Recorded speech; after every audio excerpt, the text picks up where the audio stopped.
হযরতে সুমাইয়া রাদিয়াল্লাহু তাআলা আনহা ডাক দিয়ে বলেন, গো আল্লাহর নবী, আপনি চলে যান।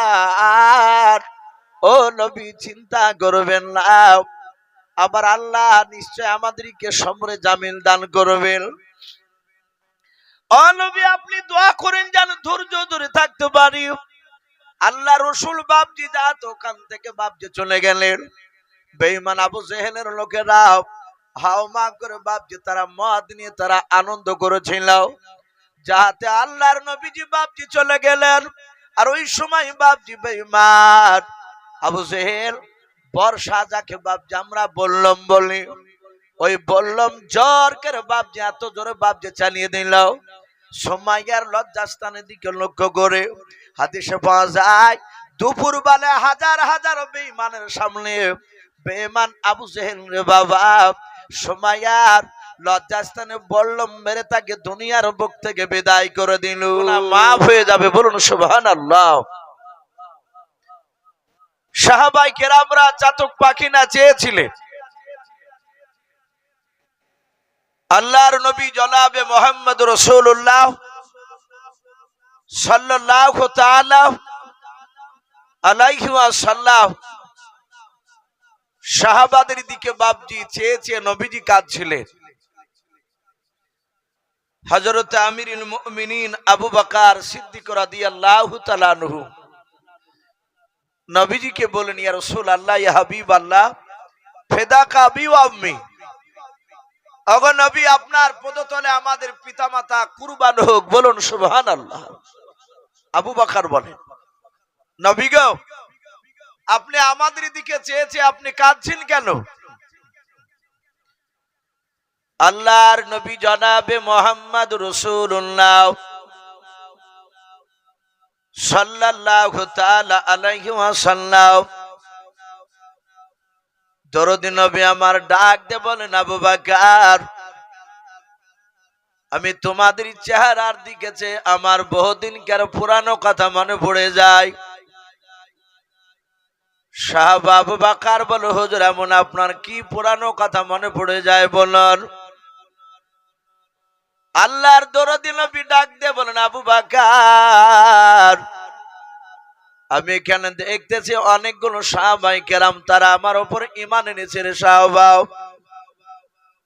যে দিনকার সর্বপ্রথম তাদের কাছে কলমার দাওয়াত নিয়ে গিয়েছিলাম, ওই সময় তারা আমাকে চিনতে পেরেছিল না। ওরে আবু বকর, ওই সময় তারা আমাকে ধরে মেরেছিল। তারা এমনকি তারা নাপাক জিনিস, নোংরা জিনিস আমার গায়ে ফেলে দিত। ওরে আবু বকর, আজ তাকে দেখছি ওরা আমার জন্য জীবন দিতে রাজি আছে, বলুন সুবহানাল্লাহ। আবু বকর কেঁদে কেঁদে বলে, ওগো নবী, আমি তো অন্যায় করিনি, আপনারা সকলেই জানেন। আবু বকর সিদ্দিক রাদিয়াল্লাহু তাআলা আনহুর আব্বার নাম ছিল হযরতে আবু কুহাফা। আবু বকর আব্বার নাম। বাপজি একটু মন লাগাবেন কথার দিকে, ফালতু কথা বলবো না। মানুষ বর্তমান এখনো মানুষ আছে পক্ষ দেখে বাপজি বক্তব্য শোনে, এই তো আমার দলের না, এর বক্তব্য শুনবো কেন? সেম বাপজি রাসূলুল্লাহর জামানায় এইরকমই ঘটতো।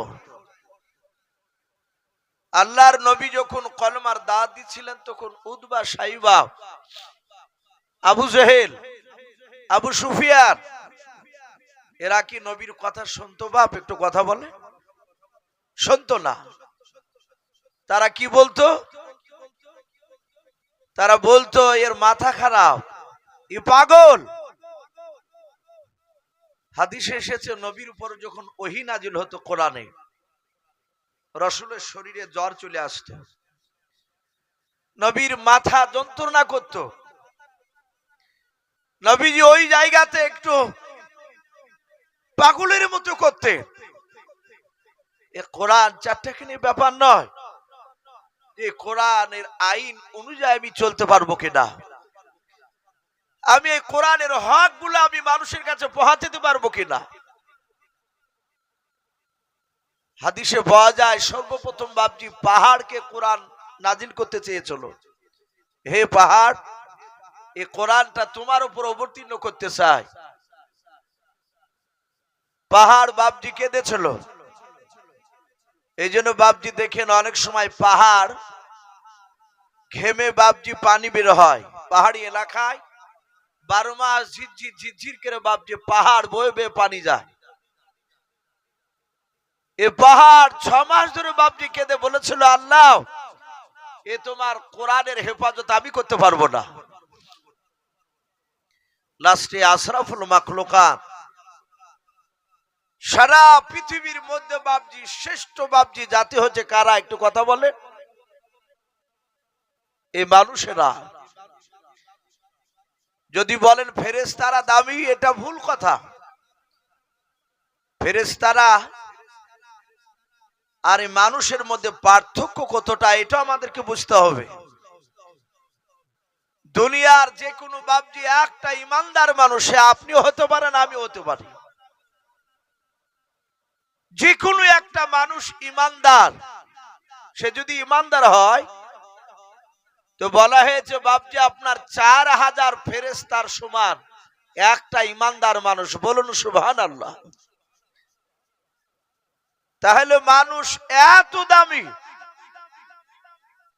আমার বিশ্ব নবী জনাবে মুহাম্মদ রাসূলুল্লাহ সাল্লাল্লাহু তাআলা আলাইহি ওয়াসাল্লাম,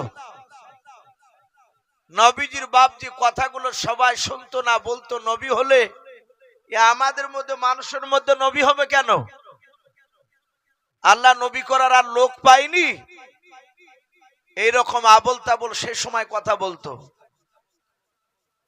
তাই বাপজি অনুরোধ করব, বক্তব্য সব বক্তারই বাপজি বক্তব্য শুনে একটু মূল্যায়ন করা দরকার। একটু চিন্তা করবে। আপনি সারা জীবন বাপজি সেই ক্লাস 2 থেকে 3 থেকে আপনি নামাজ পড়ে।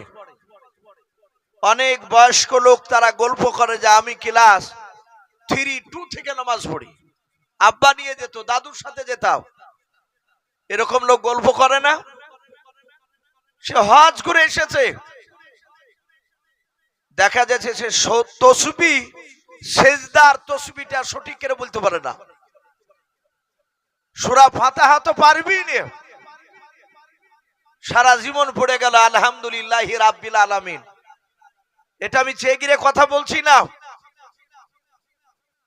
সেজদার তসবিহ সারা জীবন পড়ে গেল, সুবহানা রাব্বিল আলা, সুবহানা রাব্বিল আলা বলে অনেকে।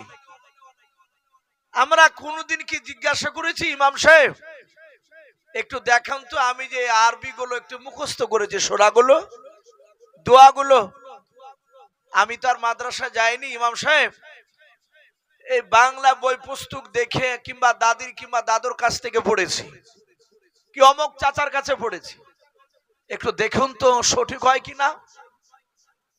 আমরা জিজ্ঞাসা করি বা বলেন, লজ্জা করবেন না। আমরা নামাজ পড়ি চলে যাই, আবার যদি ধরা যায় যে চাচা কি দাদা সেজদার তসবিহটা হয় না তো একটু শোনান দিনি, তখন গরম করে বলে আমাকে ছেলে মানুষ পেয়ে চলে কি, আমি সে 3 থেকে নামাজ পড়ি, আমাকে শিখাইছো? এই কথা বলে কি বলে না? বলেন একদম সেফ। আমিও দেখেছি এরকম কথা আমাকে বলতে। বাবা আপনি বাড়িতে মরিচ লাগালে, বেগুন লাগালে, একটু যদি পাতাটা পাখরা হয়ে যায়, যাকে আমরা কুড়াইছে বলি, আমরা তো চাষি ঘরে ছিলাম, আমরাও বাপ চাচাদেরকে আমরা তো দেখতে পাই আবাদ করতে, কাল নেই তো মলবি হয়েছে, তো ওই কুড়াইছে লাগিলে যদি শুনে যে হরিয়ার পাড়ার লোকে ওখানে খুব সবজি চাষ করে, তর্তিপুর থেকে চলে যায়। বড় দোকানে গিয়ে পরামর্শ করি যে আমার বেগুন কিংবা মরিচের গাছে কুড়াইছে হয়েছে, এত বীজ দিয়ে সাজছে না, ভাই আপনার আছে এরকম বিষ সারার? আবার দেখা যাচ্ছে ডালকে শুধিয়ে নিয়ে যাচ্ছে, ডাল ভেঙে। ও বাবা, একটা কুড়াইশা যদি মরিচের লেগে যায়, তার লেগে যদি আপনি পরামর্শ করতে যান, আপনি দুর্গম রাস্তা পাড়ি দিয়ে আপনাকে জাহান্নামের রাস্তা পাড়ি দিয়ে জান্নাতে যাওয়া লাগবে। ওই রাস্তায় পাড়ি দিতে গেলে বাপজি উলামাদের সাথে পরামর্শ দরকার নাই? ওদের সাথে একটু আলোচনা করা দরকার। মনে রাখবেন বাপজি, দুনিয়ার বুকে যা আমল করে যাবেন সব, ওটা বাপজি পুরো আমাদের ফর্ম, যাকে ফিল আপ করা বলি। যদি বলে এটা তো বাপজি ফেব্রুয়ারি মাস, আজ মনে হয় 28 নাকি 28 তারিখ, এই মাসটা 31 না কত আমার জানা নেই, আজ শেষ। আচ্ছা যদি বলে যে মার্চ মাসের 10 তারিখ পর্যন্ত একটা ফর্ম ফিল আপ করা লাগবে, আপনি 9 তারিখে গেলে ফর্মটা ফিল আপ করে জমা দিতে গিয়ে যিনি টিকিট কাউন্টার যেখানে জমা নিচ্ছিলেন ফর্ম, সে ভদ্রলোক দেখে বললেন যে চাচা, আপনার এই ফর্মটা তো ফিল আপ করা ঠিক হয়নি, ভুল হয়েছে। বলে আজ 9 তারিখ, আগামীকাল শেষ। আপনি ফর্মটাকে ছিঁড়ে ফেলে দিয়ে আবার নতুন একটা ফর্ম সংগ্রহ করে ফিল আপ করে নিয়ে গিয়ে আপনি জমা দেওয়ার সুযোগ পাবে। কিন্তু কিয়ামতের ময়দানে আপনার দুনিয়ার জিন্দেগির যে ফর্ম, আপনি যা ইবাদত করেছেন, আল্লাহ যদি দেখে বলেন এই বান্দা, এই ফর্মটা তুমি দুনিয়াতে তোমাকে 23 বছর কিংবা 100 বছর 60 বছর দিয়েছিলাম, তুমি যা ফিল আপ করে নিয়ে এসেছো সব তো ভুল। আচ্ছা বলেন বাপ, সেই দিন কি বাপজি আর ফিল আপ করার সুযোগ পাওয়া যাবে? আর কোন সুযোগ নাই। জাহান্নামীরা বলবে, ওগো আল্লাহ, তুমি আমাদেরকে আর মাত্র একটা মাসের মতো দিয়ে পাঠাও। ওকে বাহুল্লাহ, নামাজ পড়ি নাই, রোজা রাখতে পারি নাই। এই যে রমজান মাস আসছে আগামীকাল, অনেক মানুষের মুখ হুন্দলা হতে লেগেছে, বলছে সর্বনাশ, যাতা রোদ নাকি, এই দিনে মনে হয় রোজা করা সম্ভব নয়। এখন থেকে ইমান দুর্বল হতে লেগেছে আমাদের। কিন্তু আমরা চিন্তা করি না যে একটা 12 বছরের মেয়ে, একটা 13 বছরের ছেলে, পাড়াতে এরকম দেখা যায় গোটা রোজার মাস রোজা ভাঙে না, কষ্ট করে রোজা রাখে। ওই ছেলেটা যদি রোজা রাখতে পারে আমাদের সুস্থ শরীর নিয়ে, আমরা কেন পারবো না? ভুল ভাঙবে বাপ শুধু চোখ বুনতে যা দেরি। মৃত্যু হয়ে গেলে কবরে গেলি বাপজি বোঝা যাবে যে আল্লাহ কত বড় কাহার হবেন কিয়ামতের ময়দানে। জাহান্নামের আগুনে কত তীব্র। আপনার আমার নবী জনাবে মুহাম্মদ রাসূলুল্লাহ সাল্লাল্লাহু আলাইহি ওয়াসাল্লাম, যে নবী তার ডান দিকে আর বাম দিকে আর সামনের পেছন দিকে আর চারিদিকের গুনাহ মাফ, সেই নবীও জাহান্নামের জন্য কাঁদতেন ভয়। বলুন আলহামদুলিল্লাহ। সেই নবী কেঁদেছে। তা আমি বলছিলাম বাপ, যে কথার দিকে বাপজি একটু মন দিয়ে ধ্যান দিয়ে কথাটা একটু শুনবে। জানি না আল্লাহ রাব্বুল আলামিন কার বায়ানের দ্বারাতে আপনাকে আমাকে আল্লাহ হেদায়েত দান করবে। একগ্রত ভাবে বাপজি শোনা দরকার। আমি বলছিলাম আবু বকর সিদ্দিক রাদিয়াল্লাহু তাআলা আনহু, তিনি বলছেন নবী গো, আমি তো অন্যায় করিনি, ওগো নবী আপনি আমাকে মাফ করে দেন। বিশ্ব নবীজির সামনে বাম পাশে ছিলেন হযরত আমিরুল মুমিনিন ওমর ইবনুল খাত্তাব রাদিয়াল্লাহু তাআলা আনহু। ওমর বিশ্ব নবীর হাত দুখানা ধরে বলে, ফিদাকা বি ওয়া উম্মি ইয়া রাসূলুল্লাহ, হে নবী আপনার পদতলে আমার পিতামাতা কুরবান হয়ে যাক। নবী গো, নবী আমি ঈমান আনার পরে আর তো আপনাকে কেউ আঘাত দেয়নি। নবী বলেন, এই উমর, আমি শুধু তোমার ভয়ে আমি মক্কা নগরে আমি কলমার দাওয়াত প্রকাশ্যে দিতে পেরেছিলাম না। আপনারা সকলেই জানেন ইসলামের ইতিহাসে বাপজি সর্বপ্রথম যে মহিলাটাকে বাপজি হত্যা করা হয়েছিল ঈমান আনার কারণে। তাকে বাপজি যাকে হত্যা করেছিল তার নাম হযরতে সুমাইয়া রাদিয়াল্লাহু তাআলা আনহা। তার ছেলে হযরতে আম্মার রাদিয়াল্লাহু তাআলা আনহু। এরা ছিল মা বেটা সম্পর্কে। ছেলে বাপজি বাচ্চা নয়, ছেলে নওজোয়ান যুবক। আল্লাহ রসুল তাদেরকে গিয়ে গোপনে গিয়ে বাপজি কলমার দাওয়াত শোনালেন যে ওমর খুব শক্তিশালী। নবী বলেছেন ওমরের দুই হাতে এক নয় দুই নয়, দুনিয়ার বুকের 50টা নওজোয়ান তরুণের দুর্বল নয়, যারা সবল যুবক, এইরকম 50টা যুবকের শক্তি যতটা হয় আল্লাহ রাব্বুল আলামিন ওমরকে একাই দান করেছিলেন। বলুন সুবহানাল্লাহ। এই জন্য ওমরকে দেখে সবাই ভয় পেত। আবু জেহেল বেঈমান শুনতে পেয়েছে বাবা যে সুমাইয়া তার সন্তান আম্মার, এরা দুজনাই বাবা ঈমান এনেছে, কলমা পড়ে নিয়েছে। তারাও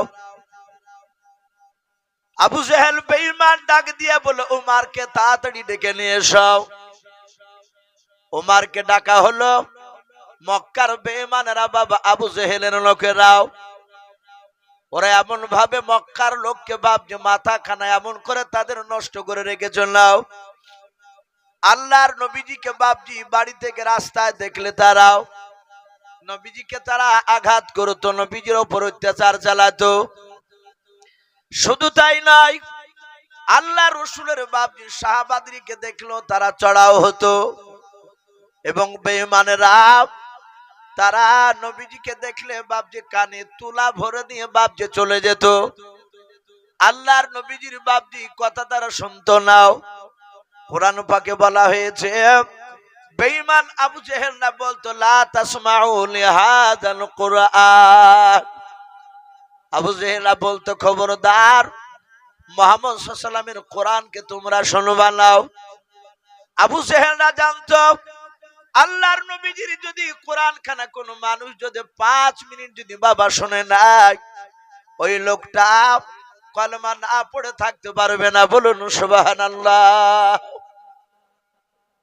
এই জন্য দূর থেকে বাপজি শুধু বলে বেড়াতো যে মুহাম্মদ সাল্লাল্লাহু আলাইহি ওয়াসাল্লামের কথা শুনবা না। আল্লাহর নবী জনাবে মুহাম্মদ রাসূলুল্লাহ সাল্লাল্লাহু তাআলা আলাইহি ওয়াসাল্লাম তিনি জানেন না আবু জেহেলরা ওইদিকে গোল মিটিং শুরু করেছে। কে যে বলেছে আবু জেহেল ওই উদবা নয়, সুমাইয়া আর তার বেটা আম্মার গত রাত্রি বেলায় কলমা পড়েছে। বলে তাই বলে হ্যাঁ। কাফেররা রাত্রি বেলাতে ওরা কম ঘুরতো।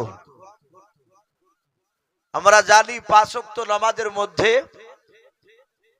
2 ওয়াক্তের নামাজ আস্তে পড়তে হয়, জোহর আর আসর পড়ে না।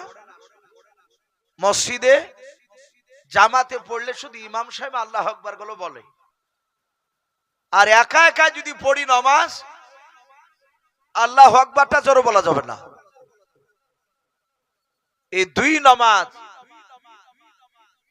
সিররি নামাজ বলা হয়, আস্তে নামাজ বলা হয়। আর মাগরিব এশা আর ফজর এই 3টে নামাজে জাহরি কেরাত যাকে ডেকে নামাজ পড়া বলা হয়। আচ্ছা এই জোহরে আর আসরে আস্তে কেন হলো, মাগরিব এশা আর ফজর কেন জোরে হলো? কারণ নাই ভাই, অবশ্যই কারণ আছে। মক্কা নগরে দিনের বেলাতে কাফেররা বাপজি তারা তলোয়ার হাতে করে ঘুরে বেড়াতো নবীর লোকদেরকে মারার জন্য। এই জন্য নবী বলেছিলেন তোমরা জোহর আর আসর নামাজগুলো আস্তে আস্তে পড়বা। সাহাবারা যখন কোরআন তেলাওয়াত করতে তারা কোরআন পড়তে পড়তে মুগ্ধ হয়ে যেতে। তাদের ঈমান এত মজবুত ছিল, ওরা কোরআন যত পড়তো তত সাহাবাদের বাপজি চোখ দিয়ে ঝরঝর করে পানি ঝরতো। যারা মহাব্বতে পড়তো, আমাদের ইমান কমজোরি বাপ, ইমাম সব ভালো, যদি বাবা বড় সূরা দিয়ে নামাজ পড়ে পর পর, তো অমনি চায়ের দোকানে বলে যে ইমামের কোনো জ্ঞানই নাই। বড় সূরা পড়লে কারণ আমাদের ইমান কমজোরি, ও শুনতে বেশি হয়ে গেলে ভালো লাগে না, হয়তো পড়তে হয়, নামাজটা পড়তে যায়। অনেক দেখেছি ছোট ছোট সূরা দিয়ে পড়ালে ইমাম খুব ভালো। এই যে তারাবি আসছে, কালকে পড়বে, পড়ি দেখবে যে ইমাম ভালো না খারাপ।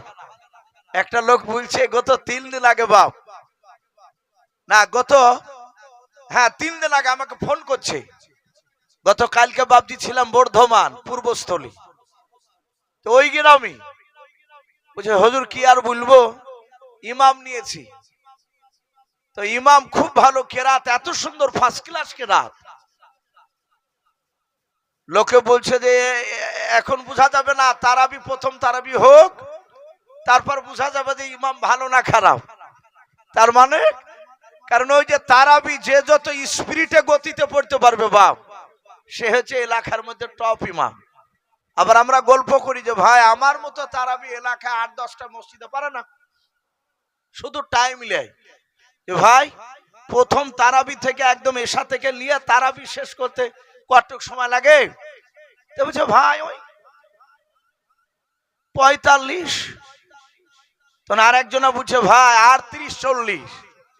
আর একজনা 5 থেকে 4 দোকানে গল্প হয়েছে, তখন বলছে ভাই এমন গাড়িয়া মলবি পেয়েছি 1 ঘন্টা পার করে দিছে ভাই, দাঁড়িয়ে থাকতে পারছি না।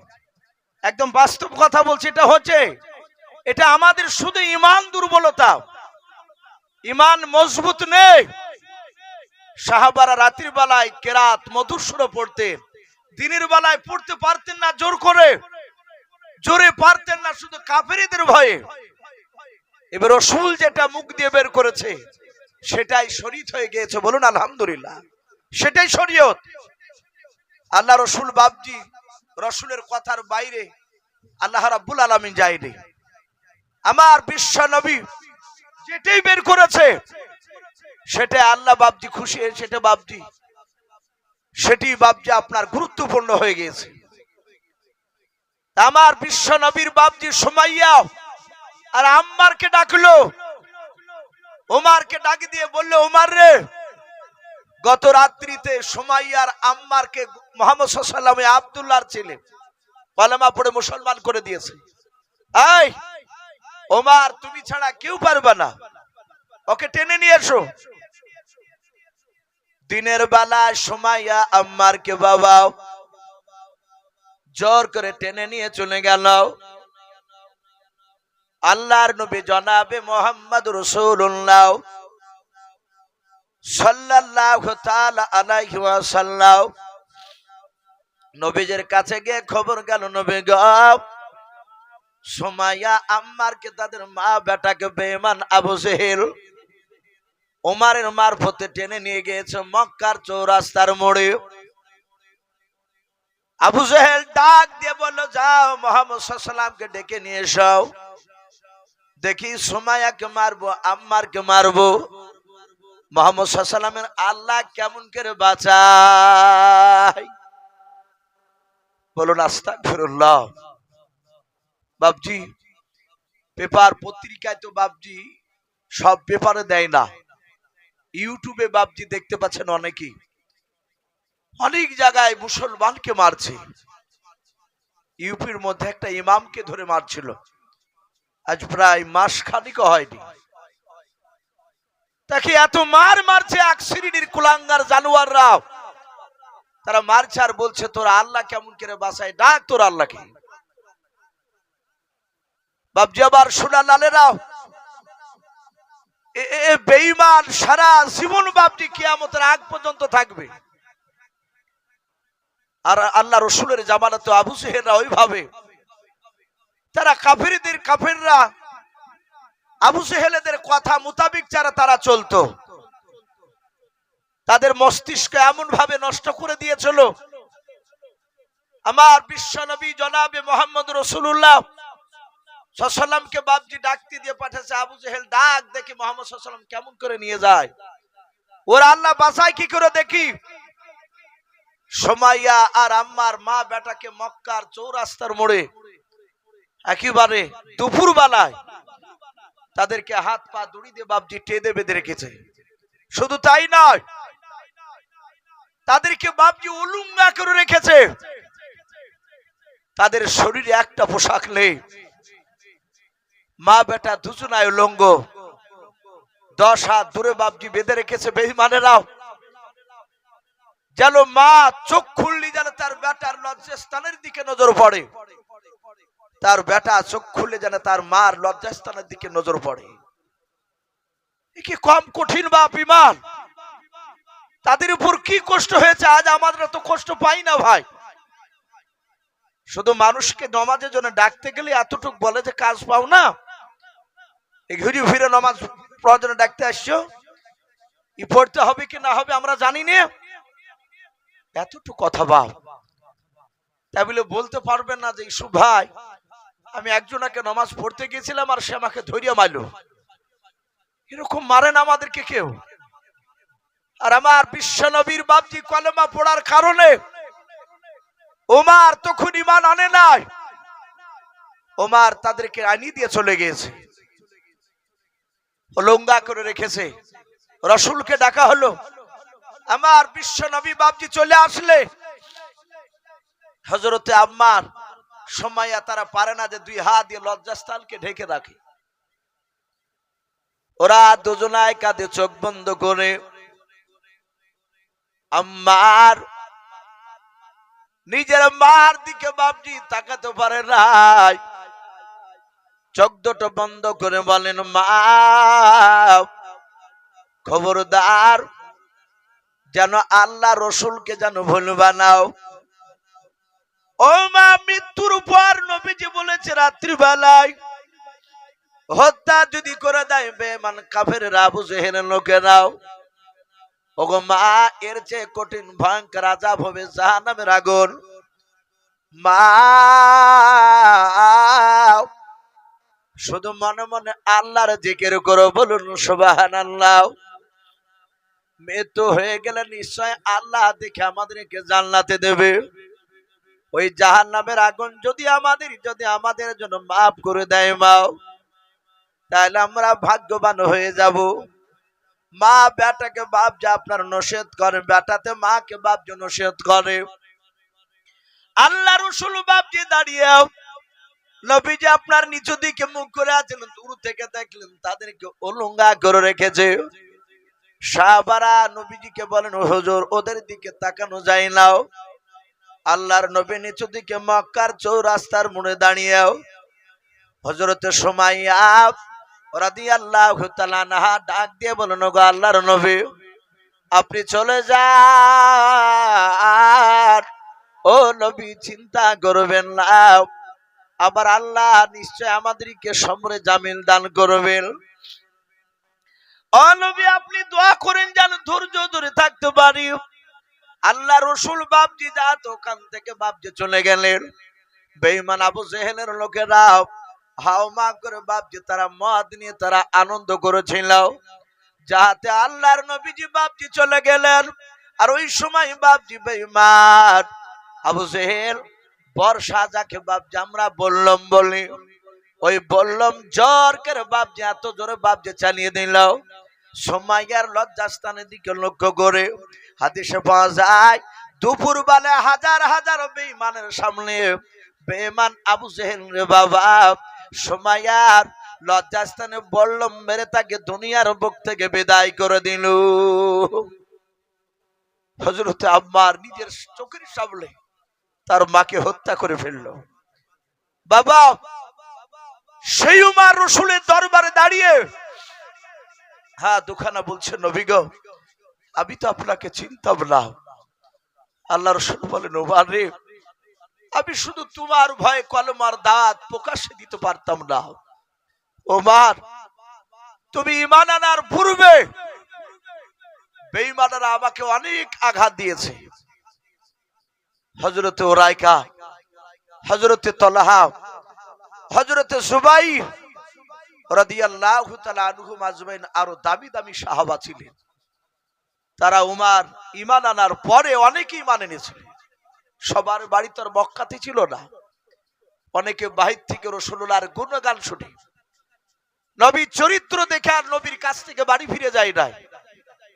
অনেকগুলো সাহাবা বললেন, ওগো উমার, আপনার বাহাদুরি রাসূলের মুখে শুনেছি। ওগো উমার, আপনার দুই হাতের তাকাত শক্তি আমরা নিজ চোখে তো অনেক কয়েক জায়গা দেখেছি, কিন্তু আপনি ঈমান আনার আগে আপনি রাসূলকে কিভাবে মারতে গিয়েছিলেন? আমার বিশ্বনবী মিম্বারে বসা শত শত সাহাবায়ে কেরাম সকলেই বাপজি শুনতে চাইলে, যারা ঈমান আনার ওমর ঈমান আনার পরে ঈমান এনেছে, অনেকগুলো সাহাবা বললেন, ওগো ওমর, ওগো খাত্তাবের বেটা ওমর, আপনাকে সেই সময় তো আমরা দেখেছিলাম না, আমাদের বাড়ি মক্কা নগরে নয়। ওমর কাঁদতে লাগলেন এত হাওমা করে, ডাকে দিয়ে বললেন, ওগো আমার সাথী ভাইরা, বিশ্ব নবীর সেই কথা, নবীকে আমি মারতে গিয়েছিলাম, ওই সময় রাসূলকে আমি চিনতাম না, নবীজির কথা কোনোদিন শুনি নাই, নবীর কথা আমাকে আবু জেহেলরা শুনতে দিত না। তারা বলতো যে নবীর আমাদের দুশমন বাপ দাদা, এ নতুন মুহাম্মদ সাল্লাল্লাহু আলাইহি ওয়াসাল্লাম দ্বীনের দাওয়াত দিচ্ছে, আমরা বাপ দাদার আমল থেকে যা করে আসছি এটাই করব, আর মুহাম্মদ সাল্লাল্লাহু আলাইহি ওয়াসাল্লাম সেগুলোকে বাধা দিচ্ছে। তাই আমরা কানে আঙ্গুল দিয়ে হাঁটতাম, তুলো ভরে হাঁটতাম। কিতাবে লিখেছে বাপজি ওমর তিনি বয়ান করতে লাগলেন। ওমর বলছেন, ওগো বন্ধুরা, আবু জেহেল বিশ্ব নবীকে যখন মারতে পারলো না, আমি গভীর রাত্রিবেলায় আবু জেহেলকে প্রশ্ন করেছিলাম, হে আবু জেহেল, এর রাত দিন 24 ঘন্টার মধ্যে তুমি আমাদের মতো নেতাদেরকে নিয়ে 6-7টা লোককে নিয়ে তুমি গভীর রাত্রিবেলা মিটিং করো, তাদের বিষয় ছিল মুহাম্মদ সাল্লাল্লাহু আলাইহি ওয়াসাল্লামকে কে কি করে হত্যা করা যাবে। গোপনে মিটিং করত, তারপরে আবার প্রকাশ্য কিছু মিটিং করত। তো ওমর সেদিন বলেছিলেন, এই আবু জেহেল, এই আমি মুহাম্মদ সাল্লাল্লাহু আলাইহি ওয়াসাল্লামের কথা শুনি নাই, কিন্তু আমি যতটা লোকের মুখ থেকে শুনেছি, সেই লোকটা নাকি কাউকে আঘাত দিয়ে কথা বলে না। জোরে বলুন সুবহানাল্লাহ। এটা ওমর বলেছিলেন। এই কথাটা বলার কারণে মহান রব্বুল আলামিন ওমরকে আল্লাহ হেদায়েত দান করেছিলেন। বলুন সুবহানাল্লাহ। ওখানে তো আবু জেহেলও ছিল, নবী তাদের দুজনের জন্য দোয়া করেছিলেন, আবু জেহেল এবং ওমরের জন্য। অথচ হাদিসে পাওয়া যায় ওমর ঈমান আনছে, আবু জেহেল ঈমান আনে নাই। হেদায়েত বাপজি আল্লাহর কাছে চাইতে হয়, আল্লাহর কাছে নামাজে বলতে হয় যে হে আল্লাহ, তোমার সঠিক রাস্তায় আমাদেরকে পরিচালিত করো। আমরা করিয়ে দেওয়া বলে, আমরা অনেকে করি না, আমরা ভাবি যে নামাজ 5 ওয়াক্ত পড়লি আমরা সঠিক রাস্তাতে আছি, বুরখা পড়লি ভাবি যে সঠিক রাস্তায় আছি। আমাদের অনেক চলার মধ্যে ভুল রয়েছে। এই জন্য সব সময় দোয়াতে বলতে হবে, হে আল্লাহ, ইহদিনা সিরাতাল মুস্তাকিম, হে আল্লাহ তুমি সঠিক রাস্তায় আমাদেরকে চালিয়ে নাও। ওমরের ওইটুকু আল্লাহ কবুল করেছিলেন। বেঈমান আবু জেহেল এক নয় দুই নয়, 12,000 লোক নিয়ে বাপজি মিটিং ডাকলো। কয় হাজার বললাম বাপ? 12,000। মুশরিক কাফেরের বাচ্চারা, মুসলিম সংখ্যা খুবই কম, কাফেরদের সংখ্যা বেশি, বাতিলদের সংখ্যা বেশি। তাই আবু জেহেল ডাক দিয়ে বলল, সবাই এই বন্ধুরা, আমাদের বাপ দাদার ধর্মকে মুছে দিতে চাইছে। ওই আব্দুল্লাহর ছেলে মুহাম্মদ সাল্লাল্লাহু আলাইহি ওয়াসাল্লাম, আয় ওকে কে নাস্তাবুদ করতে পারবা বলো? কেউ কি পারবা তার মাথা কাটতে, গলাতে বডি থেকে আলাদা করতে? সবাই বাপজি তাকাতাকি করছে, কেউ উঠে না। হঠাৎ করে ওমর ইবনুল খাত্তাব রাদিয়াল্লাহু তাআলা আনহু ওই 12,000 লোকের বাপজি পেছন দিকে বসা ছিল, সে দাঁড়িয়ে এইভাবে হাত উঁচু করে বলল, এই আবু জেহেল, কারণ ওর শক্তি ছিল চরম, এই জন্য বাপজি কাউকে ভয় পেত না। ও জানতো আবু জেহেল মক্কার বড় নেতা, তো ডাক দিয়ে বলে, এই আবু জেহেল, হিশামের বেটা আবু জেহেল। আবু জেহেলের আব্বার নাম হিশাম। বলে কি হলো? বলে আমি মুহাম্মদ সাল্লাল্লাহু আলাইহি ওয়াসাল্লামের মাথা কেটে নিয়ে আসবো, আমাকে কি দিবা? ওদবা, সাইবা, আবু সুফিয়ান, আবু লাহাব, তৎকালীন সেই জামানায় মক্কার তারা তাবুর তাবুর নেতা, সবাই কাফের, এক একটা গোত্রের এক একটা নেতা তারা। ওরা সবাই হাত তালি মেরে এইভাবে বলল, আমরা জানতাম ওমর ছাড়া এই কাজ কেউ করতে পারবে না। ওমর বলে আমি পারবো, কেউ তো হাত তুললো না। বলে আমাকে কি দিবা তার বিনিময়ে? ডাক দিয়ে বলল, তার বিনিময়ে তোমাকে 3টা পুরস্কার দেওয়া হবে। 1 নাম্বার, গোটা আরবের মধ্যে সবচেয়ে উচ্চ সম্মানের অধিকারী করা হবে ওমর, যদি নবীর মাথা কেটে নিয়ে আসতে পারো। 2 নাম্বার, তোমাকে 200টা উট দেওয়া হবে। 3 নাম্বার, কেউ কেউ বলেছে তাকে সুন্দরী নারী ভোগ করতে দেওয়া হবে। বলুন আস্তাগফিরুল্লাহ।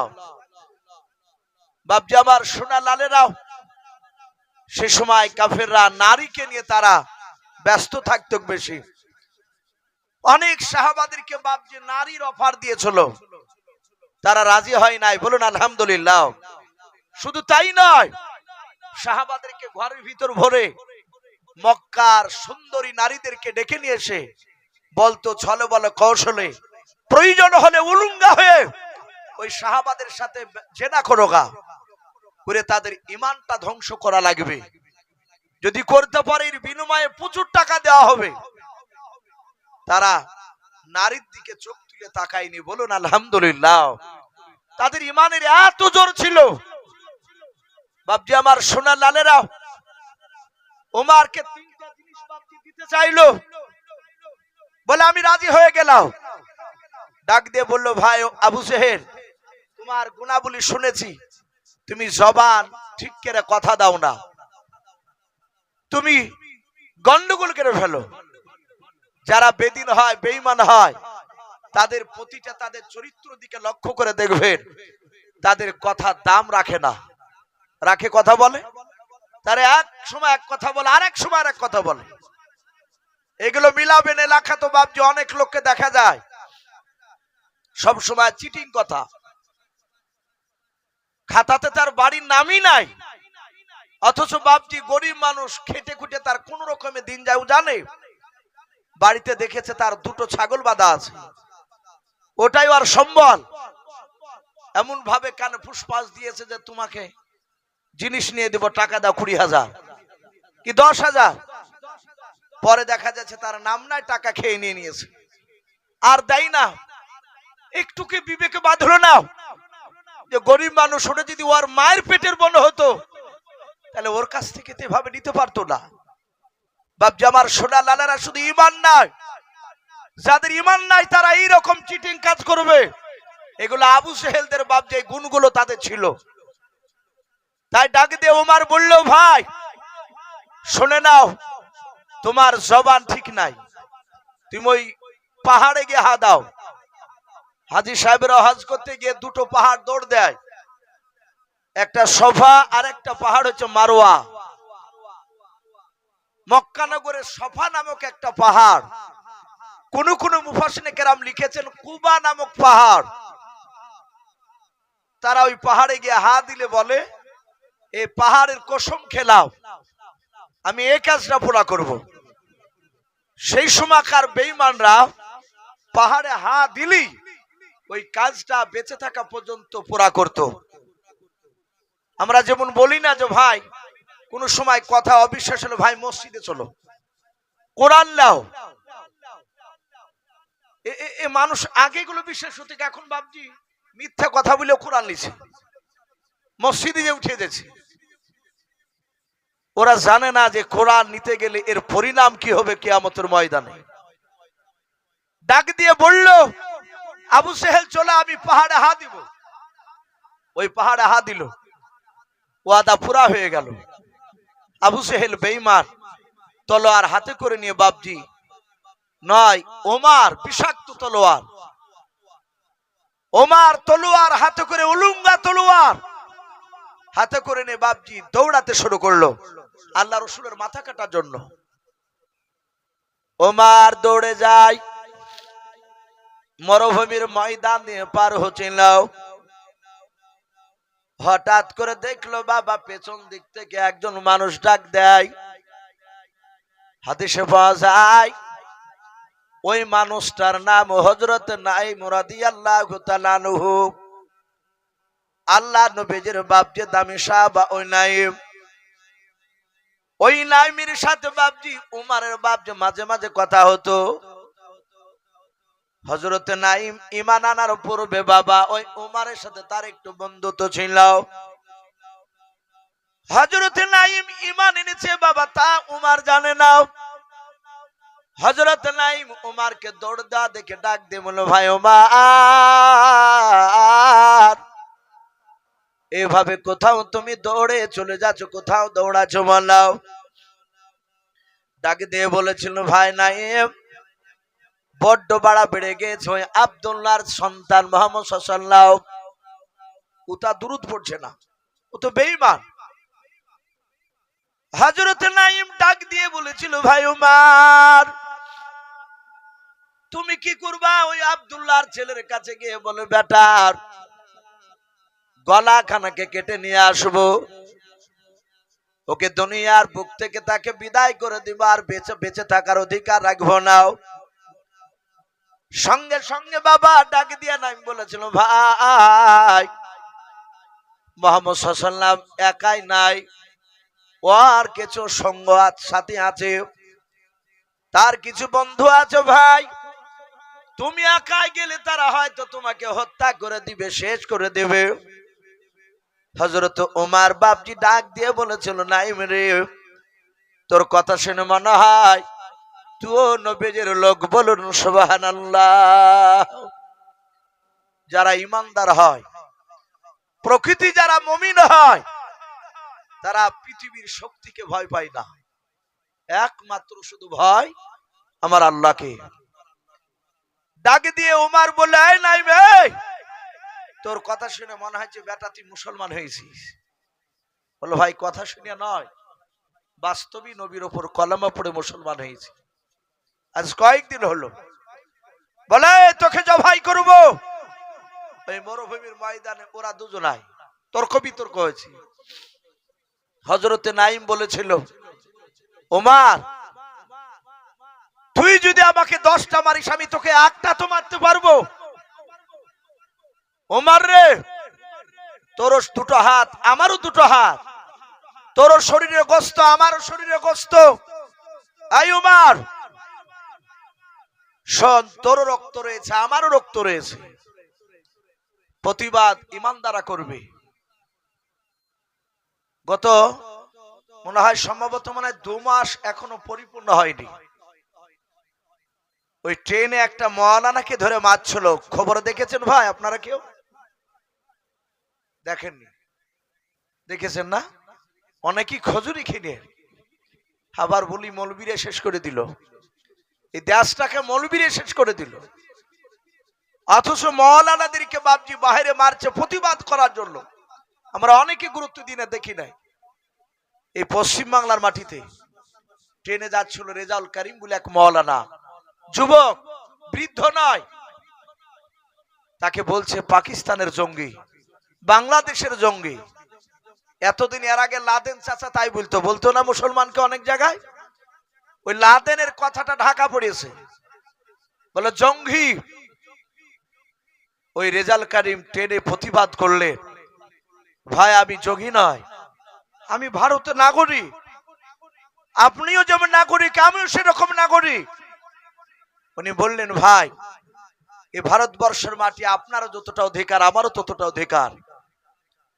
এই কথা, হক কথা বলার কারণে তার দাড়ি ধরে তার মাথা টুপিকে কেড়ে নিয়ে পায়ের জুতার তলে দিয়ে লগড়া ছিল, কিল ঘুষি মেরে লাস্টে তাকে বাপজি সিদ্ধান্ত নিল তাকে ট্রেন থেকে ফেলে দিবে। বছর 2 আগে নিজামুদ্দিন বলে এক ভাইকে বেগুনবাড়ি যে বাপজি বেথা ডহরিতে দেবগ্রাম পার হয়ে ট্রেন থেকে ছুঁড়ে ফেলে তাকে হত্যা করেছে। সে মওলানা না, সে একটা সাধারণ মুসলমান ভাই আমার।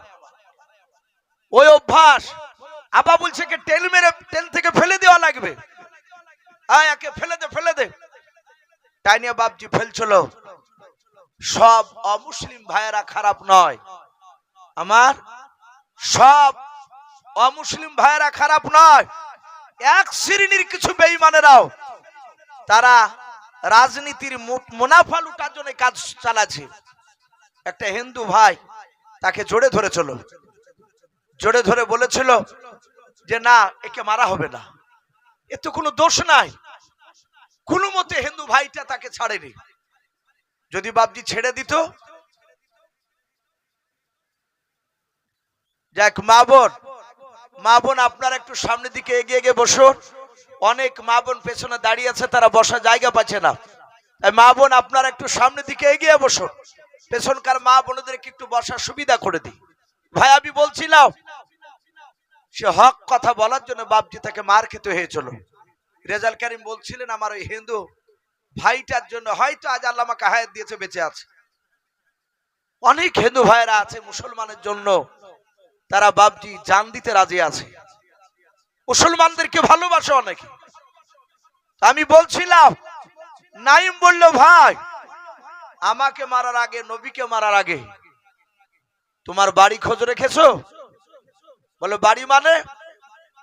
বলে ওমর, তোমার আপন কলিজার টুকরা বোন ফাতেমা আর তার স্বামী শাহিদ, আজ 3 দিন আগে তারা মুসলমান হয়েছে। বলুন সুবহানাল্লাহ।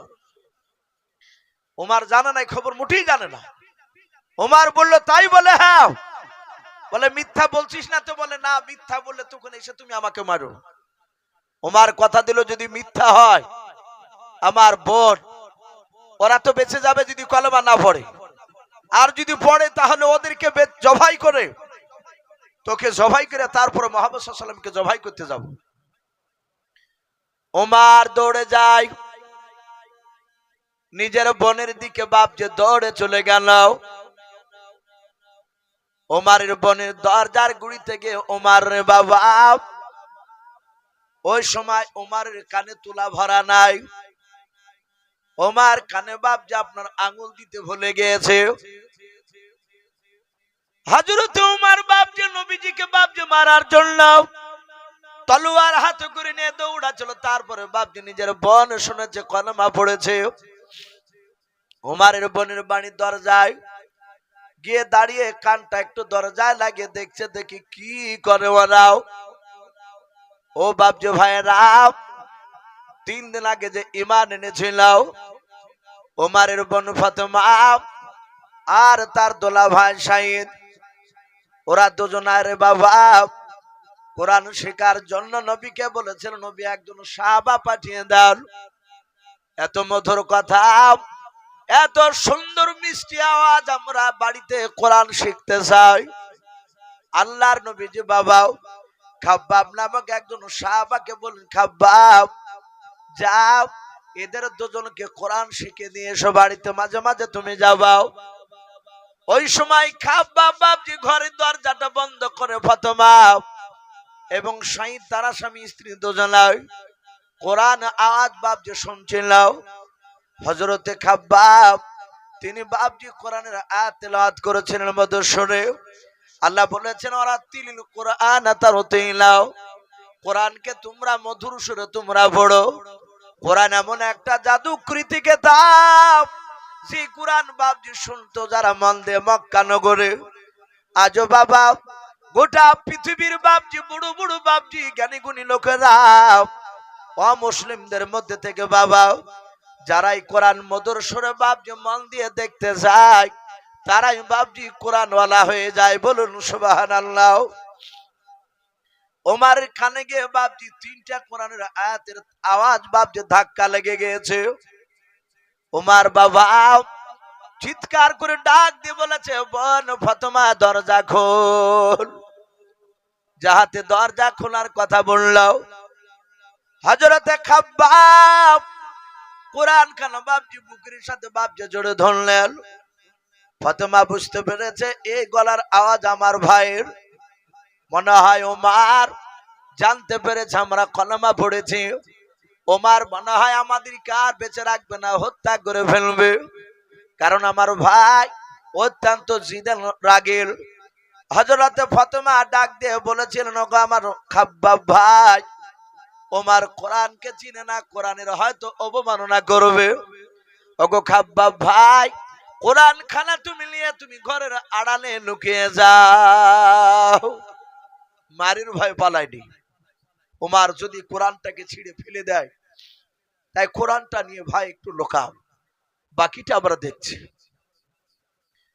ওমর কয়েকবার দরজা খুলতে বললে, একটু দেরি হলে খুলতে। ওই উমার পা দিয়ে বাপজি দরজায় এত জোরে বাবা আঘাত করলো, দরজাটা ভেঙে গেল। ভাঙার পর ওমর দৌড়ে গিয়ে নিজের দুলা ভাইয়ের দাড়িখানা বাম হাত দিয়ে ধরলাও, তলোয়ারের উল্টো পিঠ দিয়ে বাপজি আপনার হাতখানা তলোয়ার ধরে আছে। ডাকে দিয়ে বলে, ভাই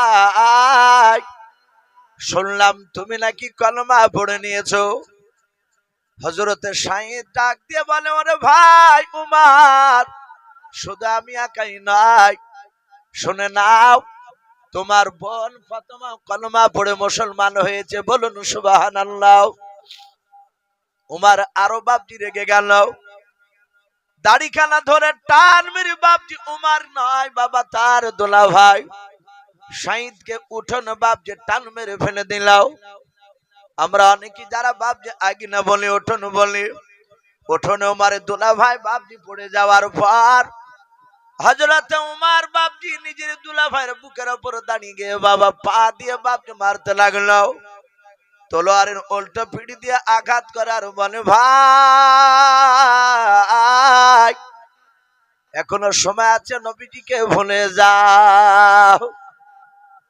হযরত উমর বাপজি মারে, শহীদ কাঁদে আর বলো, ভাই উমর তুমি তো আমার পর নয়, তুমি আমার নিজের মানুষ। ভাই উমর শুনে নাও, তুমি আমাকে মারতে মারতে তলোয়ার দিয়ে যদি আমাদেরকে জবাই করে ফেলো, আমরা দুজনাই কলমা ছাড়তে রাজি নাই, বলুন সুবহানাল্লাহ। উমর বাপজি আপনার থামে নাই, এত মার মারতে লাগলো, মারতে মারতে মারতে বাবা ওমরের বোন তাকে দেখলেন, আমার স্বামীকে আমার ভাই মেরে ফেলবে, বেঁচে রাখবে নাও। মাটিখানা বাপজি উঠোনের মাটি বাপজি রক্তে লাল হয়ে গিয়েছে বাবা। ওমর শুধু মারে, বল নবীকে ছাড়বে কিনা বল। হযরত ফাতেমা দৌড়ে গিয়ে নিজের স্বামীর বুকের উপর শুয়ে পড়ে ডাক দিয়ে বলেছিল, ওগো আমার ভাই, আমার স্বামীকে তুমি আর মেরো না। স্ত্রীতে বাপ যে আপনার স্বামীর বুকের উপর যখন শুয়ে পড়লাও, ওমর তার দিলের ভিতরটা বাপ যে এমনই পাথরের মতো বাপ যে শক্ত হয়ে গিয়েছিল। নূরের বাতি বাপ যে তখনও জ্বলেনি, হেদায়েতের নূর জ্বলেনি। ওমর নিজের বোনকে পর্যন্ত বাপ যে রক্ষা দিল না, নিজের বোনের চুলগুলোকে বাপ যে খামচা মেরে ধরে টান মেরে আগুনেতে ফেলে দিল, উঠোনে ফেলে দিল। দাঁড়াস করে ফাতেমা পড়ে গেল। ওমর রাগে থাকতে না পেরে বাপজি দৌড়ে গিয়ে নিজের বোনের বুকের উপরে দাঁড়িয়ে গেল। ওমর ডাক দিয়ে বলে, বোন ফাতেমা, তুই আর আমার মায়ের পেটের বোন নাই, আমি তোকে মায়ের পেটের নজর আর দেখবো না বোন বললেও। ওরে বোন, তুই আমাদের বাপ দাদার দুশ্মন হয়ে গেছিস, আমার বাপ দাদার ধর্মকে ত্যাগ করে এখানে এসেছিস, মুহাম্মদ সাল্লাল্লাহু আলাইহি ওয়াসাল্লামের কলেমা পড়ে নিয়েছিস, তোকে আর বেঁচে রাখবো না, এক এক করে তোর বুকের বাতা গুলো আমি ভেঙে ফেলবো। পা দিয়ে লাথ মারে আর তলোয়ারের উল্টো পিঠ দিয়ে আঘাত করে। ফাতেমা ডাক দিয়ে বলল, গো ভাই, মারতে মারতে যদি আমাকে ধোলার সাথে যদি মিশিয়ে দাও, এই বুকের ভিতরে আল্লাহর নবীজিকে বাপজি জায়গা দিয়ে দিয়েছি গো ভাই, এই কলিজার ভিতর থেকে আমার নবীকে টেনে বের করতে পারবে না, বলুন সুবহানাল্লাহ। উমর এত মারার পর বাবা উমর দেখলো, এত মারলাম দুলা ভাই আর বোনকে, একটিবার জানের ভিক্ষা চাইল নাও। ফাতেমা ডাক দিয়ে নয়, উমর ফাতেমাকে ডাক দিয়ে বলে, ওরে আমার বোন ফাতেমা, অনেকক্ষণ ধরে মারলাও, মারলাম, নবীজিকে তুই ছাড়বে না, মেনে নিলাও। ওরে ফাতেমা, একবার শুধু আমার কাছে জানের ভিক্ষা চাও। হযরত ফাতেমা ডাক দিয়ে বলেন, ভাই গো, আমার বিশ্ব নবী শিখিয়ে দিয়েছেন, আল্লাহর নবী বলেছেন, ভালো মন্দ যাই হোক না কেন, যা কিছু চাওয়ার দরকার আমার আল্লাহর কাছে ছাড়া পৃথিবীর কারো কাছে চাওয়া যাবে না। বলুন সুবহানাল্লাহ। চাওয়া যাবে? চাওয়া যাবে না। অনেক মানুষ ভাবছি, যখন দেখবেন অনেকে দেখা যায়, শোনা যায়, মানুষ বিপদে পড়লে অনেক সময় বলে, ইয়া গাউস আল মাদাদ, ইয়া আলী, বলে না, ইয়া গাউস আল মাদাদ। আমরা অনেকে গুরুত্বই দিই না যে কথাটা কত বড় মারাত্মক খারাপ। ইয়া গাউস মানে আব্দুল কাদের জিলানীকে ডাকছে। রাগ করবেন না বাপ, আপনারা আমার দিনী ভাই। আমার বাড়ি খুব বেশি দূর নাই, পাশে ঘাসিপুরে বাড়ি। বাপজি, হক কথা একটু বলা দরকার আছে। ভুল পথে চললে তাকে একটু বলা দরকার আছে। যদি না বলি কিয়ামতের ময়দানে আমাকেও পাকড়া হতে হবে। ইয়া গাউস আল মাদাদ, অনেকে বলে এর মানে হচ্ছে, হে আব্দুল কাদের জিলানী, তুমি আমাকে সাহায্য করো। বলুন আস্তাগফিরুল্লাহ। আরো জোরে বলুন আস্তাগফিরুল্লাহ। একমাত্র আল্লাহ ছাড়া পৃথিবীর কারো কাছে যাওয়া যাবে না। এক ভিক্ষুক ভিক্ষে করে বেড়াচ্ছিল, একটা লোক তাকে যুক্তি দিয়েছে, বাড়ি বাড়ি ভিক্ষে করে ক টাকা পাস? বলে 4 আনা 8 আনা করে দেয়, 10 পয়সা দেয়। বলে এভাবে যাইস না, বাড়ির কাছে না চেয়ে সম্রাট বাদশাহ শাহজাহানের কাছে যাও, বাদশাহ ভিক্ষা দিলে মোটা টাকা দেবে। ও 20 বাড়ি ঘুরিয়া না যা হবে, তাই একাই দিলে তার ডবল হয়ে যাবে। উনি চলে গেলেন বাদশাহ দরবারে। লোককে বলেন, এখানে সম্রাট বাদশাহ আছেন? তো বলে, উনি এখানে নেই, মসজিদে নামাজ পড়তে গিয়েছে। গেলেন, ফকির গিয়ে দেখছেন এইভাবে বাদশাহ শাহজাহান সম্রাট হাত তুলে আল্লাহর কাছে মোনাজাত করেছেন। বলুন সুবহানাল্লাহ। ভিক্ষুক বাপজি দরজা থেকে তাকিয়ে থেকে দেখলো, বলে আমি তো এক ফকির ভিক্ষু, এ তো লোকে বলছে বিরাট বাদশাহ, নাকি মোটা টাকা ভিক্ষা দেয়, লোককে সাহায্য করে। আর এই তো ভিক্ষুক আর একজনের কার কাছে চাইছে, ঘুরে চলে আসছে। বলে, কই চাইলে না? বলে না, ওর কাছে চাইবো না, ও তো ভিক্ষুক, চাইলে উনি যার কাছে চাইছে সে আমার আল্লাহর কাছে আমিও চাইবো। জোরে বলুন সুবহানাল্লাহ। আল্লাহর কাছ ছাড়া পৃথিবীর কারো কাছে চাওয়া যাবে না, ওটাই শিরক বলা হয়েছে। আল্লাহ সব সহ্য করতে পারে। একটা মানুষ যদি জেনা করে ফেলে অজান্তে, ও যদি বুঝতে পারে আমি অন্যায় করেছি, যদি তওবা করে নেয়, আল্লাহ রাব্বুল আলামিন তাকে ক্ষমা করে দিবেন। কিন্তু একজন শিরিক, যারা মুশরিক বলা হয়, যারা শিরিক করে, আল্লাহকে বাদ দিয়ে অন্য মানুষকে আল্লাহর জায়গায় বসায়, তাদেরকে আল্লাহ বলছেন আমি জীবনে কিয়ামতের ময়দানে ক্ষমা করব না। হযরতে ফাতেমা ডাকে দিয়ে বলল, ভাই আমাকে মারতে মারতে যদি মেরে দাও, তোমার কাছে জানের ভিক্ষা চাইবো না, চাইবো একমাত্র আল্লাহর কাছে। আল্লাহ দেখতে পাচ্ছেন সব। ওমর চিন্তা করলো, আরে ওই আব্দুল্লাহর ছেলে মুহাম্মদ সাল্লাল্লাহু আলাইহি ওয়াসাল্লাম এমন কি জাদু করেছে, যার জাদু থেকে বেরিয়ে আসতে পারে না। ওমরের ভিতরে হেদায়েতের নূরের বাতি আল্লাহ জ্বালিয়ে দিয়েছেন। বলুন সুবহানাল্লাহ। আল্লাহ বলে, মাইয়াহদিহিল্লাহু ফালা মুদিল্লা লাহু ওয়া মাই ইউদলিলহু ফালা হাদিয়া লাহু। আল্লাহ বলেন, আমি যাকে হেদায়েত করব, পৃথিবীর মানুষ নাই তাকে সাহায্য গুমরা বানাতে, আর আমি যাকে গুমরা বানাবো, পৃথিবীর মানুষ নাই তাকে হেদায়েত বানাতে পারবে। ওমরের ভিতরে বাপজি হেদায়েতের নূর জ্বলে উঠেছে। বাবা, পাথর দিলটা বাপজি নরম হতে লাগলো। ওমর ডাক দিয়ে বলেন, বোন, এত মারলাম, একটিবারও আমার কাছে তুমি জানের ভিক্ষা চাইলা নাও? ওরে বোন, তুমি কথা বললাও, আমি তোমার দরজায় যখন দাঁড়িয়েছিলাম, কি জানো গুনগুন করে ভেতরে জানো পড়ছিলাম। হযরত ওমরের বোন ডাক দিয়ে বলেছিল, ভাই কোরআন তেলাওয়াত করেছিলাম। ওমর বলে ভাই বোনরে কি যেন পড়ছিলেন, ইন্নী আলাল্লাহ, আমার আল্লাহ বলেন বান্দা আমি নিশ্চয় তোমাদের আল্লাহ। আমি দুনিয়াতে এতগুলো নিয়ামত দান করার পরে কেন তোমরা আমাকে এখনো আল্লাহ বলে মানবা নাও? ওমর ডাক দিয়ে বলো বোন এত সুন্দর কথা কে পড়ছিল বল? ওমর বাপ যে আপনার বোন ফাতেমা, তিনি মনে মনে ভাবছেন খাব্বাব তো ঘরে আছে, যদি আমার ভাই জানতে পারে হয়তো খাব্বাবকে মারবে। খাব্বাব ঘরের ভিতর থেকে বাবা শুনলাও ওমর বাপ যার মারবে না, মনে হয় দিলটা নরম হয়েছে, কথার আওয়াজটা বাপকে পাল্টে গিয়েছে। খাব্বাব বেরিয়ে এসে বলেন ভাই উমর, আমি কোরআন তেলাওয়াত করে তোমার বোন আর দুলা ভাই শাহিদকে শোনাছিলাম। ওরে ভাই উমর, গতকালকে আসর নামাজের পর আমি নবীজিকে দেখেছি তোমার জন্য দোয়া করতে, বলুন সুবহানাল্লাহ। আল্লাহর নবী মাঝে মাঝে দোয়া করতেন আল্লাহ ভাই উমরকে নালে তুমি আবু জেহেলকে, দুজনের মধ্যে যার দ্বারা ইমানের কামিয়াবি হবে, দ্বীনের কামিয়াবি হবে মাওলা, এই দুজনের মধ্যে সেই লোকটাকে দ্বীনের মধ্যে দাখিল করে দাও। ওরে ভাই উমর, আমার মনে হয় তোমার দোয়াটা কবুল হয়ে গিয়েছে, নবীজির দোয়াও। উমর বলে ভাই কি পড়াছিল একটু শোনাও। হযরতে খাব্বাব সূরা তাহা কে বলেছেন তওবা, কয়েকটা বাপ যে আয়াত আপনার পড়লেন। হযরত উমরের দুই চোখের কোনা দিয়ে বাবা ঝরঝর করে পানি ঝরে। উমর কেঁদে কেঁদে বলেছিল ভাই এত সুন্দর বাণী তোমরা কোথায় পেলে বলো?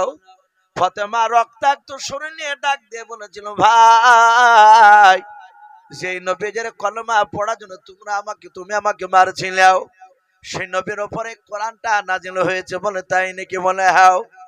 ও ফাতেমা বোন, আমি সেই নবীজির কথা আমি কোনোদিন শুনি নাই। ওই আবু জেহেল উতবা সাইবারা বলেছে ওর কথা শুনবা নাও, তাই আমি দূর থেকে তাদেরকে দেখলে কানে আঙুল ভরে দিয়ে চলে যেতাম এবং তুলো ভরে দিয়ে মাঝে মাঝে হাঁটতাম, যেন ওদের আওয়াজ গেল যেন কানে না আসে। ওরে ভাই খাব্বাও, ওগো শাহিদ ভাই অন্যায় করেছে, তোমাদেরকে মেরে নবীর কাছে নিয়ে চলাও। আল্লাহ রাসূলের সাহাবা শাহিদ আর আপনার ফাতেমা আর খাব্বাব তিনজনায় বাবা ওমরকে ধরে নিয়ে বাপজি চলে যাচ্ছেন আল্লাহ নবীর দরবারে। ওমর ডান হাতে বাপজি তলোয়ার খানা রয়েছে, ওমর মাথায় বাপজি মস্তানি বাপজি পাগড়ি বাঁধা আছে। আল্লাহর নবীজির সাহাবারা দূর থেকে বাপজি দেখতে পেয়েছে ওমরকে। আল্লাহর নবী দরদি নবী জনাবে মুহাম্মদ রাসূলুল্লাহ সাল্লাল্লাহু তাআলা আলাইহি ওয়াসাল্লামের সাহাবারাও ডাক দে বল নবী গো ওই দেখেন ওমর আসতেছে আপনার দরবারে। ওগো আল্লাহর নবী যে দেখুন আপনার সাহাবা শাহিদ আর খাব্বাব আর ফাতেমা তার বোনকে ওই ওমর ধরে টেনে নিয়ে আসছে, মনে হয় কলমা পড়ে নিয়েছেন, এই কারণে কলমা পড়েছে বলে তাদেরকে হয়তো আপনার সামনে মারবে। ওগো নবী আপনাকে হয়তো বেইজ্জতি করবে, মারতে পারে। নবী গো ওই উমর আপনার দরবারে আসার আগে একটিবার আপনি আমাদেরকে হুকুম করে দাও, আপনার অনেকগুলো সাথী ভাইয়েরা আমরা দাঁড়িয়ে আছি, ওগো আমার নবী একবার আপনি অর্ডার করেন, হুকুম করে দেন, আমরা গিয়ে আবু জেহেল নাই উমরকে জবাই করে আমরা তাকে জাহান্নামে পাঠিয়ে দেব। আল্লাহ রাসূল দাঁড়িয়েছিলেন। আল্লাহ রাসূল এইভাবে পেছন দিকে বাবা ঘুরলেন, সাহাবাদেরকে ডাক দিয়ে বলেন ওগো সাহাবারাও তোমরা কি জানো ওমর আমাকে মারতে আসছে কি সত্যিটা কি তুমি জানো? বলো তোমরা অন্তর খবর গায়েবের খবর কে জানো? ডাক দিয়ে বলে নবী গো একমাত্র গায়েবের খবর আল্লাহ ছাড়া আমরা কেউ পারবো না। এই তাহলে তোমরা কেন এই কথা বললে যে ওমর আমাদেরকে নয় আপনাকে মারতে আসে, ওদেরকে মারবে? ওগো নবী যে হুকুম দেন, আমরা দৌড়ে গিয়ে ওমরকে জবাই করে জাহান্নামে পাঠিয়ে দেব। সাহাবারা বলেন নবী গো আমাদের দুশমন এই কারণে ধারণা করেছিল। আল্লাহর নবী বলেন সাহাবারা কেউ যেন সামনে দিকে যাবে না আর খারাপ ধারণা করবে না, এটাও হতে পারে হয় তোমার আমার কাছে এসে কলমা পড়তে পারে, বলুন সুবহানাল্লাহ। না মারতে পারে, যদি কলেমা পড়ে আসে, বলে সেটা তো বলতে পারছি না। আল্লাহর নবী জনাবে মুহাম্মদ রাসূলুল্লাহ সাল্লাল্লাহু তাআলা আলাইহি ওয়াসাল্লাম দরদি নবী ডাক দিয়ে বলুন, আমার সাথে ভাইরাও, কেউ তোমরা এখান থেকে ওমরের দিকে এগোবা না, যাবা নাও। ডাক দিয়ে বললেন, এই আমার সাথী ভাইরা, তোমরা দাঁড়িয়ে থাকো, আমি উমারের কাছে গিয়ে দেখবো উমার কি কারণে আসতেছে আমার দরবারে। সাহাবারা বলেন, আমরা দাঁড়িয়ে থাকলাম, নবী বারণ করেছে আর যাওয়া যাবে না। আমরা দেখলাম আল্লাহর নবীজি বাপজি উমারকে দেখলেন, উমার প্রায় 50 থেকে 60 হাত দূরে ছিলেন বাবা। নবীর দরবারে তিনি আসছিলেন। আল্লাহর নবীর সাহাবারা বলেন, দেখলাম উমার আসতেছিল নবীজির কাছে পৌঁছানোর আগে। দরদি নবী আমার আর দাঁড়িয়ে থাকলেন না, সোজা আমাদের কাছ থেকে দৌড়ে গিয়া নবী আমার উমারের কাছে দৌড়ে গিয়ে বাপজি উমারের কলার খানা বাপজি চেপে ধরলেন। আল্লাহর নবীজি উমারের কলার ধরলেন, জামার উমার বাপজি দাঁড়িয়ে আছেন নবীর চেহারার দিকে বাবা ফেল ফাল করে চেয়ে আছে। উমার ডান হাতে বাপজি তলোয়ার খানা নিয়াও আল্লাহর দরদি নবী জনাবে মুহাম্মদ রাসূলুল্লাহ সাল্লাল্লাহু তাআলা আলাইহি ওয়াসাল্লাম দরদি নবী ডাক দিয়ে বলেন, উমার আর কতদিন তুমি পাগলামি করবে বলো। আল্লাহ রাসূল বাপজি উমারের কলার খানাকে ধরে আর বলেন, এই উমার আর কতদিন পাগলামি করবা, অনেক পাগলামি করা হয়েছে রে উমার। উমার রে, শুধু তোমার ভয়ে প্রকাশ মক্কা নগরে কলমার দাওয়াত দিতে পারি না। ওরে উমার, ওই দেখো তোমার সাথী ভাইরাও তারা তোমার জন্য অপেক্ষা করতেছে। উমার রে, তুমি কবে আমাকে চিনতে পারবা? এই উমার, তুমি মহব্বতের নজরের চোখে তুমি আমার দিকে একটু তাকাও। উমার রে, আমি দুনিয়ার মধ্যে ভন্ডা নবী নয়, আমি রাহমাতুল লিল আলামিন পয়গম্বর জনাবে মুহাম্মদ রাসূলুল্লাহ সাল্লাল্লাহু তাআলা আলাইহি ওয়াসাল্লাম। ওরে উমার, তোমার সাথী ভাইদেরকে নিয়ে তুমি কবে বললো তুমি আমার হয়ে কলমার দাওয়াত দিতে যাবা? জোরে বলুন সুবহানাল্লাহ।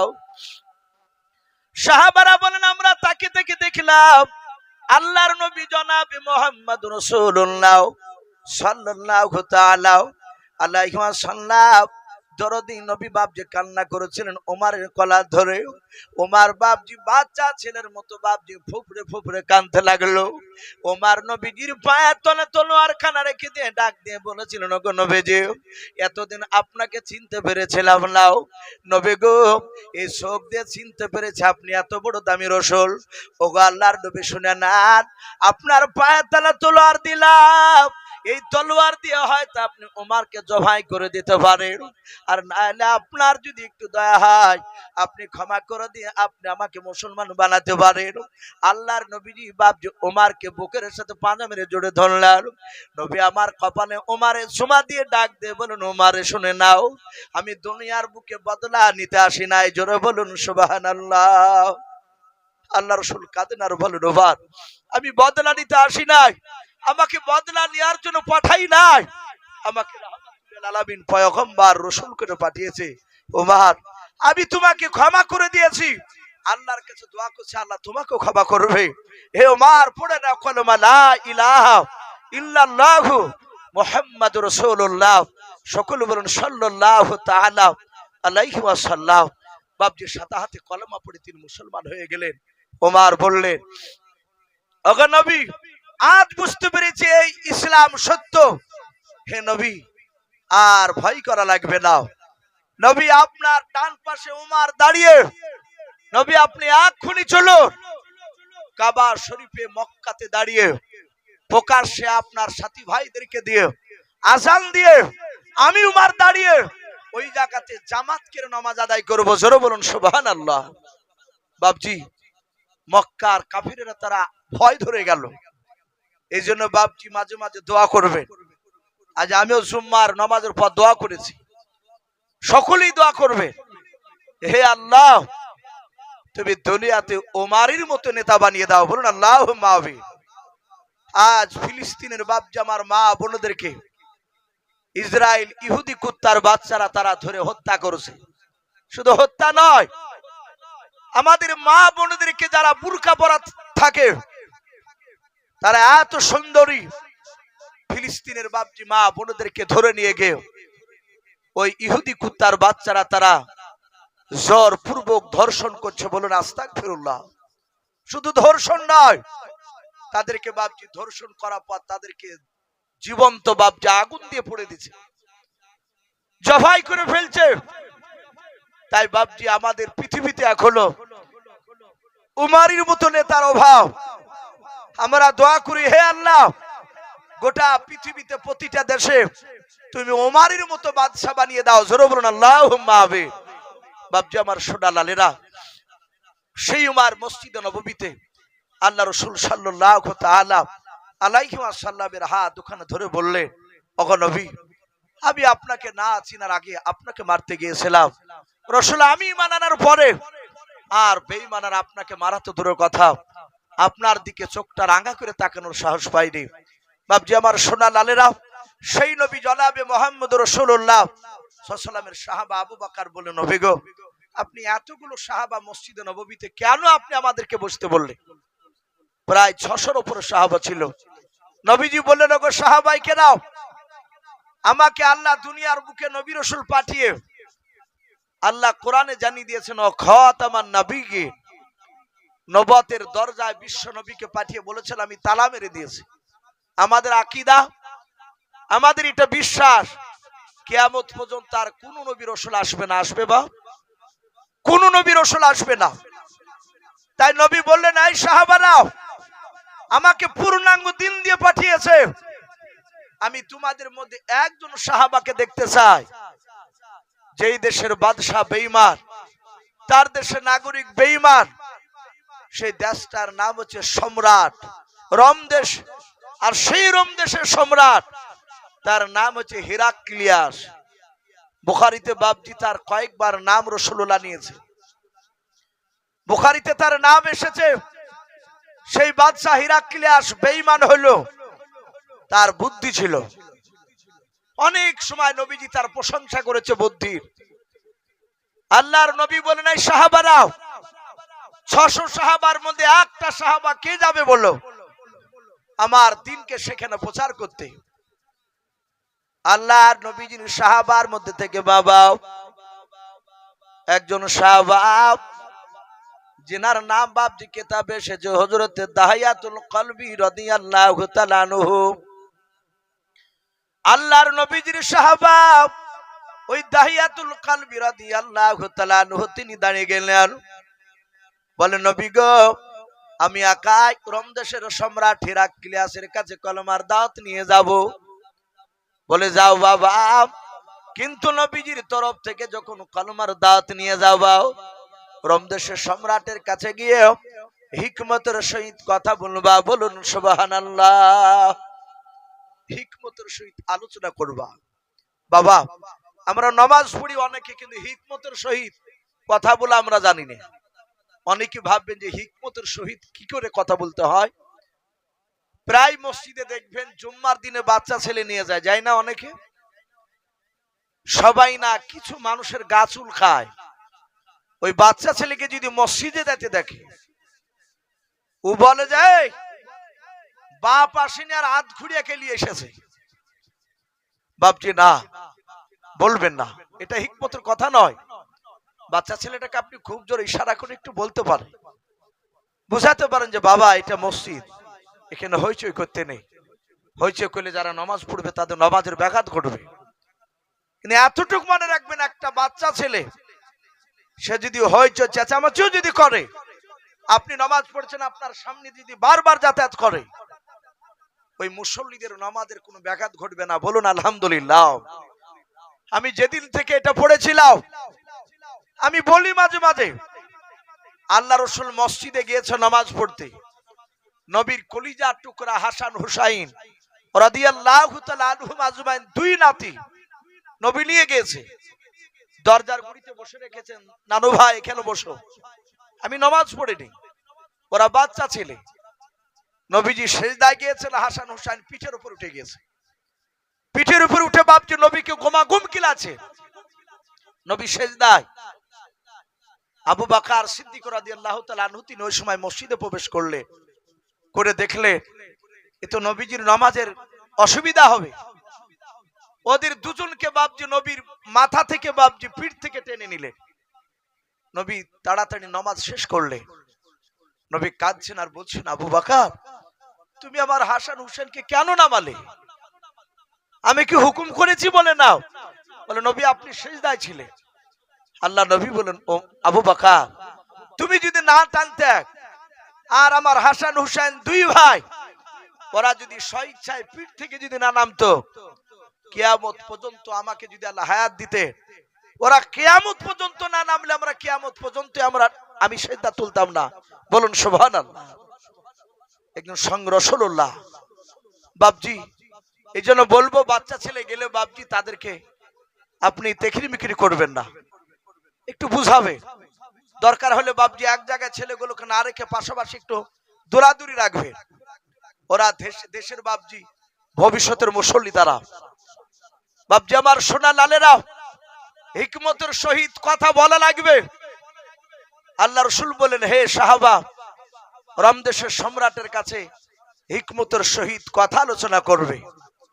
ভাই আমি আপনাদের কাছে বাপজি আমার বলার উদ্দেশ্য এই যে রাসূলের দিনকে টিকে রাখার জন্য নবীর সাহাবারা বিভিন্ন জায়গায় কলমার দাওয়াত নিয়ে গিয়েছিলেন।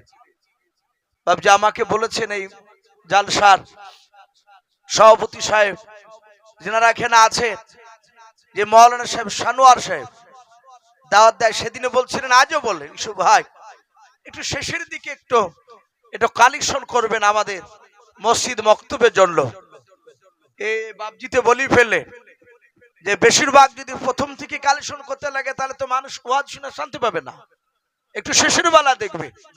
তাই বাপজি আমি আপনাদেরকে বেশি নয় মিনিট 15 আল্লাহর দিনকে টিকে রাখার জন্য আজ ভারতবর্ষের মাটিতে বাপজি কিছু মানুষ এরকম সিদ্ধান্ত নিছে যে দুনিয়ার বুকে নয় ভারতবর্ষে আমরা মাদ্রাসা রাখবো না।